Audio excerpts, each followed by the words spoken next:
नमस्कार, कैसे हैं आप सब? आई होप कि आप सब अच्छे होंगे। दोस्तों, अगर आप भी अपना पासपोर्ट गल्फ कंट्री में काम करने के पर्पज़ से बनवा रहे हैं, तो आपको कौन सा पासपोर्ट बनवाना चाहिए? ईसीआर पासपोर्ट बनवाना चाहिए या ईसीएनआर पासपोर्ट बनवाना चाहिए? ईसीआर पासपोर्ट क्या होता है और ईसीएनआर पासपोर्ट क्या होता है? और आपको कौन सा पासपोर्ट बनवाना चाहिए गल्फ कंट्री में काम करने के लिए, तो इसके बारे में पूरी डिटेल से जानकारी दूंगा। और आप पासपोर्ट बनवा रहे हैं तो आपको कौन सी गलती नहीं करना चाहिए ताकि आगे चल के आपको कोई दिक्कत ना हो, तो इसके बारे में आपको पूरी डिटेल से जानकारी दूंगा। तो वीडियो को लास्ट तक देखिएगा। और चैनल पे पहली बार है तो चैनल को सब्सक्राइब कर लीजिएगा और बेल आइकन को भी प्रेस कर दीजिएगा ताकि आपको ऐसा ही इन्फॉर्मेटिव वीडियो मिलता रहे। तो चलिए वीडियो को स्टार्ट करते हैं। तो दोस्तों, क्या है कि गल्फ कंट्री में इजीली काम मिल जाता है, किसी भी ट्रेड का इजीली काम गल्फ कंट्री में मिल जाता है। तो इसलिए सभी लोगों का चॉइस होता है कि फर्स्ट में गल्फ कंट्री जाया जाए, चाहे वो लेबर कैटेगरी के लोग हो, चाहे वो ऑफिशियल कैटेगरी के लोग हो। सभी का चॉइस होता है कि फर्स्ट में गल्फ कंट्री चला जाए, वहाँ पे एक्सपीरियंस लिया जाए, उसके बाद से फिर किसी और कंट्री में, यूरोप या अफ्रीका कंट्री में जाया जाए। तो क्या आता है कि गल्फ कंट्री में अगर आप भी जाना चाहते हैं, तो अगर आप गल्फ कंट्री में जाना चाहते हैं तो आपको जब भी पासपोर्ट बनवाना है तो आपको ईसीएनआर पासपोर्ट बनवाना है। तो दोस्तों, ईसीएनआर पासपोर्ट का मतलब होता है कि आपका इमिग्रेशन चेक नॉट रिक्वायर्ड, मतलब आपका उस पासपोर्ट पे इमिग्रेशन नहीं होगा, आप डायरेक्ट उस गल्फ कंट्री में जा सकते हैं। तो दोस्तों, गल्फ कंट्री में ये Saudi, Dubai, Qatar, Bahrain, Kuwait, Oman, ये 6 कंट्रियाँ गल्फ कंट्री में आती हैं। तो इस कंट्री में आप जाएंगे तो सिर्फ आपका कोई इमिग्रेशन नहीं होगा अगर आपके पास ईसीएनआर पासपोर्ट है। लेकिन वहीं पे अगर आपके पास ईसीआर पासपोर्ट है, इमिग्रेशन चेक रिक्वायर्ड है, तो फिर गल्फ कंट्री में जाना अभी इस टाइम थोड़ा आपको मुश्किल होगा, क्योंकि आज से 10 साल पहले ईसीआर पासपोर्ट वाले इजीली चले जाते थे अपना पासपोर्ट पे इमिग्रेशन करवा के। लेकिन जब से गल्फ कंट्री वालों ने कुछ रूल लगाया, उसके बाद से गल्फ कंट्री में जितनी भी कंपनियां, वो लोग भी ज़्यादा प्रीफर कर रही हैं, जिनके पास ईसीएनआर पासपोर्ट है उनको ज़्यादा मतलब प्रीफर कर रही हैं, मतलब उनको फर्स्ट में ले रही हैं। और ईसीआर वाले पासपोर्ट को बहुत दिक्कत हो रहा है जाने के लिए, क्योंकि ईसीआर पासपोर्ट वालों को अपना अलग से इमिग्रेशन करवाना पड़ रहा है, उसके बाद से ही वो लोग जा रहे हैं।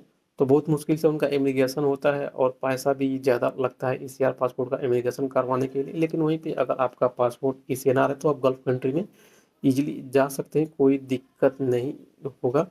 और ईसीआर जो पासपोर्ट है वो विदाउट एजुकेशन का बनता है, और जो ईसीएनआर पासपोर्ट है उसमें आप 10वीं का अपना 10वीं मतलब 10th का मार्कशीट दे सकते हैं, 12th का मार्कशीट दे सकते हैं, तो आपका ईसीएनआर पासपोर्ट बनता है। तो अगर आप भी अपना पासपोर्ट बनवा रहे हैं गल्फ कंट्री में जाने के पर्पज़ से, तो आपको ईसीएनआर पासपोर्ट बनवाना चाहिए, तो आप गल्फ कंट्री में इजीली जा सकते हैं। लेकिन अगर इस टाइम में अगर आप भी अपना पासपोर्ट ईसीआर पासपोर्ट बनवा रहे हैं तो फिर आपको बहुत दिक्कत होगा, हो सकता है कि आप गल्फ कंट्री में काम करने के पर्पज़ से ना जाए।